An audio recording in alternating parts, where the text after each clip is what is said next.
Helena Blavatsky a découvert en 1875 quelque chose qui terrifiait les maîtres de la Loge Noire plus que toute autre révélation. Dans les manuscrits cachés du monastère de Shigatse, au Tibet, elle a déchiffré une prophétie que les gardiens avaient tenté d'effacer pendant des millénaires. Cette prophétie ne parlait pas de la fin du monde. Elle parlait de quelque chose de bien plus dangereux pour ceux qui contrôlent l'humanité. Elle parlait du retour de la Grande Mère. Et ce retour a déjà commencé.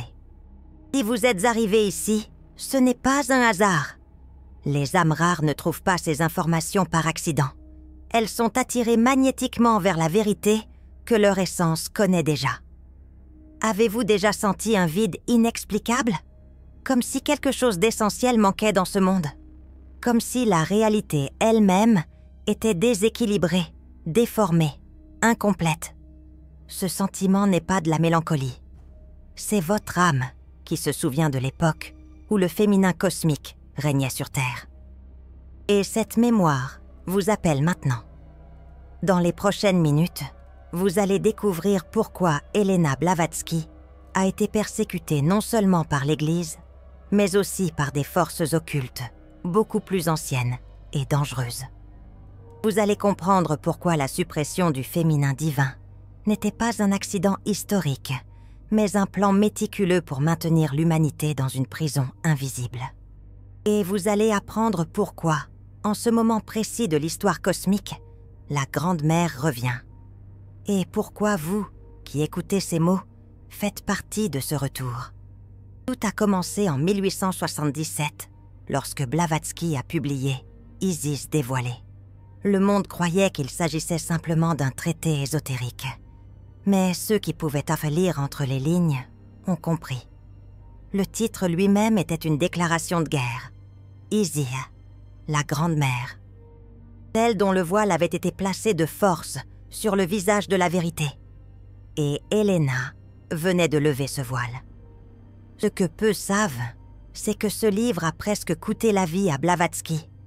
3 fois, des tentatives ont été faites pour l'empêcher de publier.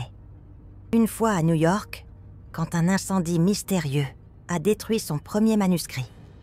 Une autre fois à Londres, quand elle a été empoisonnée et est restée entre la vie et la mort pendant des semaines.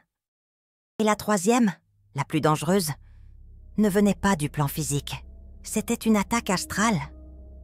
Les seigneurs de la Loge Noire ont envoyé leurs plus puissants adeptes pour détruire non seulement son corps, mais son âme elle-même.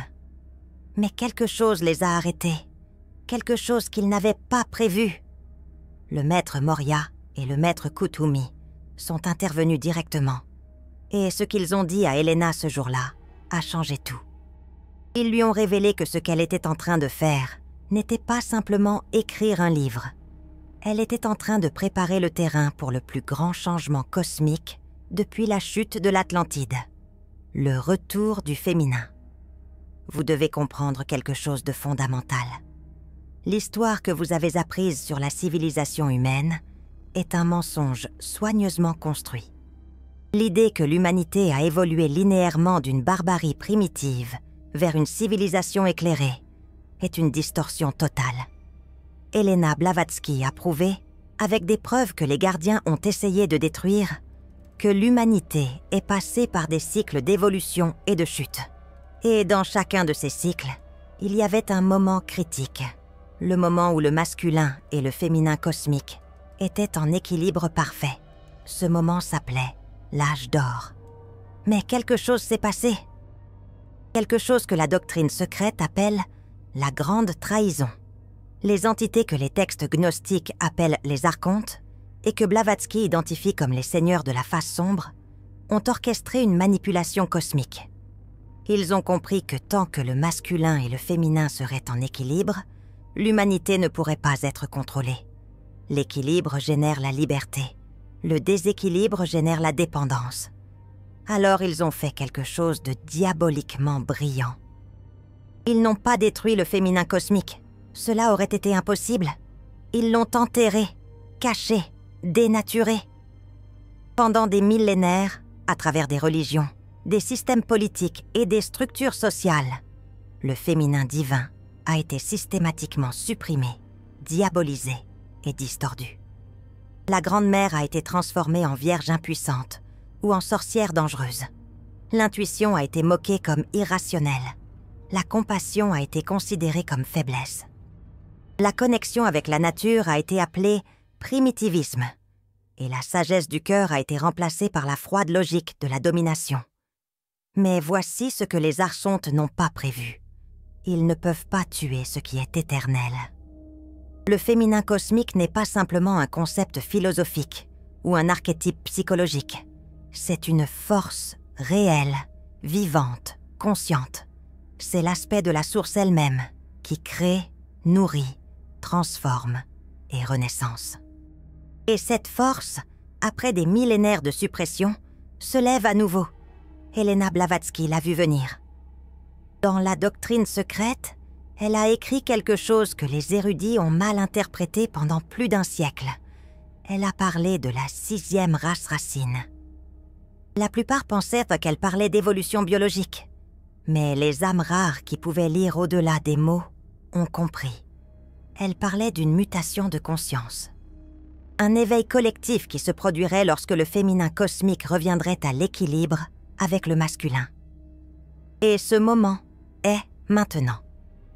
Regardez autour de vous, pas avec vos yeux physiques, avec votre vision intérieure. Vous voyez les signes partout. Les anciennes structures de pouvoir s'effondrent. Les mensonges qui ont soutenu des empires pendant des siècles sont exposés. Les gens se réveillent en masse d'un sommeil qui durait depuis des générations. Les femmes se lèvent et récupèrent leur pouvoir. Mais ce n'est pas seulement une révolution féminine au sens social. C'est beaucoup plus profond. Le féminin cosmique se réveille dans tous les êtres humains, hommes et femmes, qui portent en eux l'essence d'une âme rare. Vous le sentez, cette agitation dans votre poitrine, cette sensation que quelque chose d'immense est sur le point de se produire. Cette urgence inexplicable de vous transformer, de libérer vos chaînes, de vous souvenir de qui vous êtes vraiment. Ce n'est pas de l'anxiété, c'est le réveil du féminin en vous. C'est la Grande-Mère qui vous appelle à la maison. Mais Helena a découvert quelque chose d'encore plus important pendant son séjour au Tibet. Les maîtres lui ont montré un manuscrit appelé « Le livre de Dzyan », le plus ancien texte connu de l'humanité. Dans ce livre, il y avait une section que même les maîtres traitaient avec révérence. Elle s'appelait « La prophétie de la mère qui revient ». Et ce qu'Helena a lu là l'a fait pleurer pendant 3 jours. La prophétie disait que viendrait un temps où l'humanité atteindrait le point le plus bas de sa chute. Un moment où la terre elle-même crierait de douleur, où les âmes seraient si perdues qu'elles oublieraient même qu'elles étaient des âmes, où la séparation serait si complète que les êtres humains se sentiraient totalement seuls dans un univers froid et indifférent. C'est le moment que nous vivons maintenant, le Kali Yuga dans sa phase la plus sombre. Mais la prophétie ne s'arrêtait pas là. Elle disait qu'à ce moment précis, quand tout semblerait perdu, quelque chose d'extraordinaire se produirait. La Grande-Mère se souviendrait de ses enfants. Et depuis les plans les plus élevés de l'existence, elle commencerait à descendre. Pas comme une déesse extérieure à adorer, mais comme une force qui s'éveillerait à l'intérieur de chaque âme, prête à se souvenir. Et voici la partie la plus importante.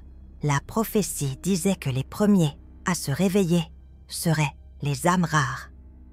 Ceux qui avaient été des prêtresses d'Isis en Égypte, des initiés au mystère d'Éleusis en Grèce, des chamans qui parlaient avec la terre en Lémurie, des gardiens de la sagesse en Atlantide. Des âmes anciennes qui portent dans leur essence la mémoire du temps où le féminin cosmique régnait, seraient les ponts, les ancres, les portails vivants à travers lesquels la Grande-Mère reviendrait dans ce monde. Si vous ressentez une connexion profonde avec ce que vous entendez maintenant, ce n'est pas de l'imagination, c'est de la reconnaissance. Votre âme reconnaît la vérité parce qu'elle l'a vécue. Vous êtes l'une de ces âmes rares. Vous êtes l'un des ponts. Et votre vie entière, avec toutes ces luttes, ces douleurs et ces défis, vous a préparé pour ce moment. Les maîtres ont dit quelque chose de crucial à Elena. Ils lui ont dit que le retour du féminin cosmique ne serait pas facile. Les forces qui ont travaillé pendant des millénaires pour le supprimer ne renonceraient pas sans combat. Et ce combat ne se déroulerait pas sur des champs de bataille physiques. Il se déroulerait dans le cœur et l'esprit de chaque être humain. Ce serait une bataille pour l'âme elle-même. C'est pourquoi tant d'âmes rares traversent maintenant ce que la tradition ésotérique appelle la nuit noire de l'âme. Ce n'est pas de la dépression clinique. Ce n'est pas un échec spirituel. C'est le processus de mort et de renaissance nécessaire pour que le féminin puisse s'éveiller pleinement en vous. L'ancien vous, construit sur des structures patriarcales de contrôle et de séparation, doit mourir. Et cette mort fait mal. Elle fait mal parce que c'est réel. Mais voici ce que vous devez comprendre. Cette douleur est sacrée. C'est le travail d'accouchement de votre véritable moi. Vous n'êtes pas en train de vous effondrer. Vous êtes en train de renaître. Et ce qui naît en vous est quelque chose que ce monde n'a pas vu depuis des millénaires. C'est la fusion du masculin et du féminin cosmique. C'est ce que les alchimistes appelaient le rebis, l'être intégré, l'âme complète. Elena Blavatsky a passé sa vie entière à préparer ce moment. Chaque livre qu'elle a écrit, chaque lettre qu'elle a envoyée, chaque enseignement qu'elle a donné, tout était un fil dans une tapisserie beaucoup plus grande. Elle plantait des graines de conscience qui ne germineraient que maintenant, plus d'un siècle après sa mort physique. Elle savait qu'elle ne verrait pas le retour complet de la Grande Mère dans cette incarnation. Mais elle savait aussi qu'elle faisait partie d'une chaîne d'âmes qui travaillait à travers les âges pour préparer ce moment cosmique. Et maintenant, vous faites partie de cette chaîne. Vous, qui écoutez ces mots. Vous, qui avez toujours su que vous étiez différent. Vous qui avez ressenti cet appel inexplicable vers quelque chose de plus grand. Vous n'êtes pas perdu. Vous n'êtes pas brisé. Vous vous réveillez. Et votre réveil fait partie du réveil collectif qui changera la Terre elle-même. Il y a des signes spécifiques qui indiquent que le féminin cosmique s'éveille en vous. Elena les a documentés dans ses notes privées, que peu ont lues. Le premier signe est un changement dans votre relation avec le temps. Vous commencez à percevoir que le temps linéaire est une illusion. Vous expérimentez des moments de temps élargis, où les minutes semblent être des heures, ou des moments de contraction temporelle, où des heures passent comme des minutes. C'est parce que le féminin cosmique existe dans le temps cyclique, pas linéaire. Vous vous alignez avec le rythme naturel de l'univers. Le deuxième signe est une sensibilité accrue à l'énergie. Vous commencez à sentir les émotions des autres comme si elles étaient les vôtres. Vous entrez dans des lieux et savez immédiatement si l'énergie est lourde ou légère. Vous ne pouvez plus tolérer les environnements toxiques qui auparavant vous semblaient pas normaux. Ce n'est pas de la faiblesse. C'est votre système nerveux qui se recalibre pour percevoir des dimensions de la réalité qui étaient auparavant invisibles pour vous. Le troisième signe est une connexion profonde avec les cycles naturels. Vous vous réveillez aux mêmes heures, chaque nuit. Vous ressentez les phases de la lune dans votre corps. Vous percevez les changements de saison, non pas comme des événements extérieurs, mais comme des mouvements à l'intérieur de vous. Vous êtes en train de vous resynchroniser avec les rythmes cosmiques dont l'humanité s'est déconnectée pendant des millénaires. Le quatrième signe, et peut-être le plus important, est un besoin irrésistible de vérité. Vous ne pouvez plus accepter les mensonges, même petits, même socialement convenables. Quelque chose en vous s'est fermé à l'inauthenticité. Cette intégrité implacable est la marque du féminin cosmique. La Grande Mère est la gardienne de la vérité. Et quand elle s'éveille en vous, vous devenez également un gardien. Il existe aussi un cinquième signe que peu reconnaissent. Des rêves récurrents de civilisations anciennes. Vous vous voyez dans des temples, accomplissant des rituels que vous n'avez jamais appris dans cette vie. Vous parlez des langues que vous ne connaissez pas, à l'état de veille. Vous reconnaissez des lieux que vous n'avez jamais visités. Ce ne sont pas de simples rêves. Ce sont des mémoires akashiques qui remontent à la surface. Votre âme vous montre qui vous avez été quand le féminin cosmique régnait encore. Le 6e signe est particulièrement puissant. Une aversion profonde pour les hiérarchies et les structures de pouvoir rigides. Vous ne pouvez pas fonctionner dans des environnements où l'autorité est basée sur la domination plutôt que sur la sagesse. Cela ne signifie pas que vous êtes rebelle sans raison. Cela signifie que votre âme se souvient d'un temps où le pouvoir circulait horizontalement, comme l'eau qui cherche son niveau. Le féminin cosmique ne domine pas. Il nourrit, guide et élève. Et il y a un 7e signe que Helena considérait comme le plus décisif. Une compassion qui confine à la douleur. Vous ressentez la souffrance du monde, non pas comme un concept abstrait, mais comme une blessure dans votre propre corps. Pleurez pour des gens que vous ne connaissez pas. Vous ressentez l'agonie de la terre comme si c'était votre propre chair qui était violée. Cette empathie extrême n'est pas un déséquilibre émotionnel. C'est votre système nerveux qui se connecte au système nerveux planétaire. Vous devenez littéralement un neurone dans la conscience collective de la Terre. Mais Helena a aussi averti de quelque chose de crucial. Le réveil du féminin apporte avec lui une responsabilité immense. Vous ne pouvez pas simplement recevoir cette puissance et l'utiliser pour votre gratification personnelle. Le féminin cosmique est, par nature, générateur et nourrissant. Quand il s'éveille en vous, vous devenez automatiquement un canal de guérison pour les autres. Pas nécessairement en tant que guérisseur professionnel, mais simplement par votre présence. Votre énergie alignée commence à affecter le champ morphogénétique autour de vous. Les gens le remarqueront. Certains seront attirés par vous comme par un aimant.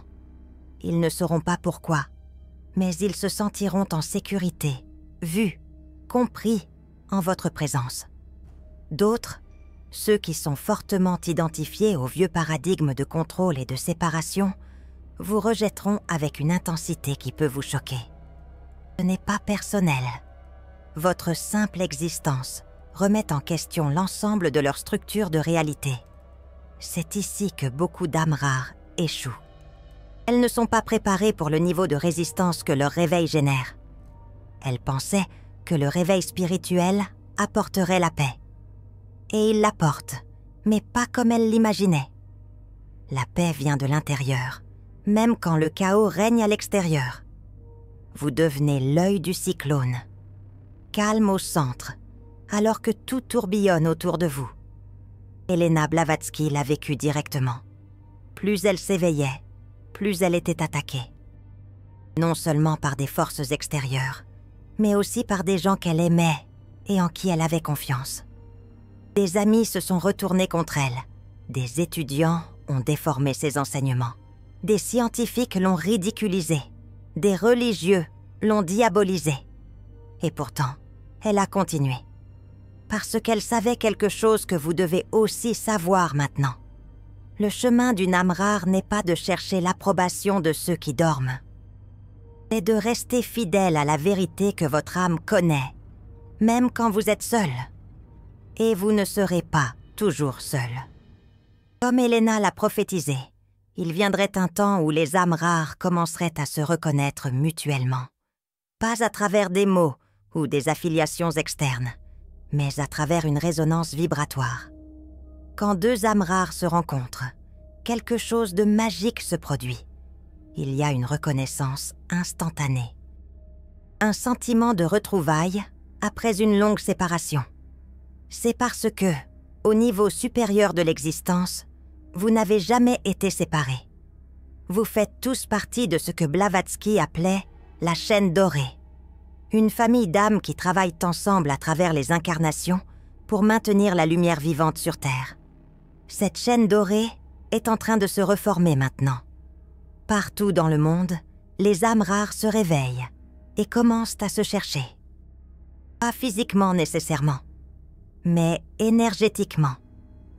Vous commencez à créer un réseau de lumière autour de la planète. un réseau qui agit comme un système nerveux pour la conscience de la Terre elle-même.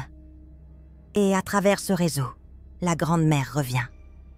Voici quelque chose que presque personne ne comprend sur le retour du féminin cosmique.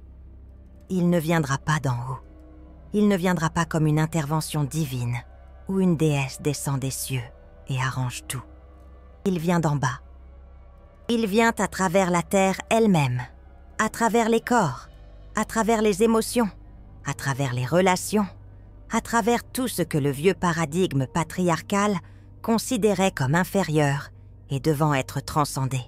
Le vieux modèle spirituel disait que vous deviez vous élever au-dessus du corps, au-dessus des émotions, au-dessus du monde matériel, pour atteindre l'illumination. C'était en fait une distorsion créée par la suppression du féminin. Le véritable chemin spirituel, comme Helena l'a enseigné, n'est pas de transcender le matériel, mais de le transfigurer, de l'imprégner de lumière, de reconnaître que l'esprit et la matière ne sont pas séparés. Ils sont deux aspects de la même réalité. Et quand ils s'unissent inconsciemment, quelque chose d'extraordinaire naît. C'est ce que les alchimistes cherchaient vraiment. Pas transformer le plomb en or physique, mais transformer la conscience séparée en conscience unitaire, le mariage sacré. Les noces chimiques, l'union du masculin et du féminin à l'intérieur de l'être. Et quand cette union se produit en vous, vous devenez littéralement un nouveau type d'humain. C'est ce que Blavatsky appelait l'homme de la 6e race racine. Alors comment facilitez-vous ce processus en vous-même? Comment accélérez-vous le retour de la Grande Mère dans votre propre conscience? Helena a laissé des instructions spécifiques cachées dans les pages de la doctrine secrète. La première étape est ce qu'elle appelait la descente dans la matière. C'est l'opposé de ce que la plupart des chemins spirituels enseignent. Au lieu d'essayer de vous élever au-dessus de vos émotions, de votre corps, de vos désirs, vous devez descendre en eux. Consciemment, délibérément, avec présence. Cela ne signifie pas s'y perdre. Cela signifie les habiter pleinement. Quand une émotion difficile surgit, au lieu de la réprimer ou de la spiritualiser prématurément, vous y entrez complètement. Vous la ressentez dans chaque cellule de votre corps. Vous lui permettez de vous montrer ce qu'elle garde. Parce que chaque émotion refoulée contient une partie de votre pouvoir. Le féminin cosmique ne peut pas s'éveiller complètement en vous si des parties de vous-même sont encore dans l'ombre, refoulées et reniées. La deuxième étape est le rétablissement du cercle sacré. Dans les temps anciens, avant la suppression du féminin, les gens se réunissaient en cercle. Pas en hiérarchie pyramidale, en cercles où chacun avait une voix égale, où la sagesse coulait non pas de haut en bas, mais de centre à centre, de cœur à cœur. Vous devez trouver ou créer ces cercles dans votre vie, des espaces où vous pouvez être complètement authentique, où vous n'avez pas besoin de porter de masque, où votre vulnérabilité est honorée comme sacrée, pas exploitée comme faiblesse. La troisième étape, et c'est celle que beaucoup trouvent la plus difficile, est ce que Helena appelait le sacrifice de l'ego séparé. L'ego n'est pas votre ennemi. C'est un outil nécessaire pour naviguer dans la réalité physique. Mais quand il croit être tout ce que vous êtes, il devient une prison. Le féminin cosmique ne peut pas entrer dans un espace déjà occupé par un ego rigide qui refuse de s'assouplir. Vous devez créer de l'espace en vous. Et créer de l'espace signifie lâcher prise de certitudes, d'identité, de croyances qui définissaient qui vous pensiez être. C'est terrifiant. C'est comme mourir sans quitter le corps. Et c'est exactement ce que c'est, une mort mystique. Mais de l'autre côté de cette mort, vous découvrez quelque chose d'infiniment plus vaste que l'ego que vous pensiez être. Vous découvrez votre soi véritable, l'étincelle divine qui a toujours été là, attendant que vous remarquiez son existence. Si vous ressentez un appel profond en écoutant ces paroles, vous savez maintenant ce que c'est. C'est la Grande Mère qui vous appelle. C'est le féminin cosmique qui vous invite à vous souvenir de votre nature véritable. Vous n'êtes pas seulement un individu isolé, essayant de survivre dans un monde hostile. Vous êtes une expression unique de la source elle-même. Vous êtes une des innombrables façons dont l'univers prend conscience de lui-même. Et en ce moment cosmique, vous avez un rôle spécifique à jouer. Pas parce que quelqu'un vous l'a assigné, mais parce que votre âme l'a choisi avant même d'entrer dans ce corps. Vous êtes ici pour être un pont, un portail, un ancrage pour les énergies du féminin cosmique qui reviennent maintenant sur Terre. Et tout ce que vous devez faire est d'être vous-même, complètement, authentiquement, sans excuse. Votre vulnérabilité est votre pouvoir, votre sensibilité est votre force. Votre capacité à ressentir profondément est votre don. Tout ce que le monde vous a dit était une faiblesse est en fait la clé de votre véritable pouvoir. Parce que c'est à travers ces qualités du féminin, que la transformation se produit. Pas à travers le contrôle, pas à travers la domination, mais à travers l'ouverture, l'accueil et la permission. Si vous avez senti votre âme vibrer en écoutant cette révélation, YouTube a ce cœur doré juste en dessous, le Super Thanks. Quand une âme rare reconnaît une autre à travers ce geste, se crée ce qu'Elena appelait la chaîne dorée, une chaîne de lumière entre âmes anciennes. Ce n'est pas une question d'argent, c'est une question de reconnaissance. C'est une âme disant à une autre « Je vois qui vous êtes vraiment ». Chaque Super Thanks renforce cette chaîne d'éveil collectif. C'est votre façon de dire oui au retour de la Grande-Mère. Le temps des hésitations est terminé. Le temps des doutes est terminé. Le temps d'attendre la permission est terminé. La Grande-Mère vous appelle maintenant. Non pas pour que vous deveniez quelque chose que vous n'êtes pas, mais pour que vous vous souveniez de ce que vous avez toujours été. Vous êtes un enfant du cosmos. Vous portez en vous les codes de la transformation planétaire.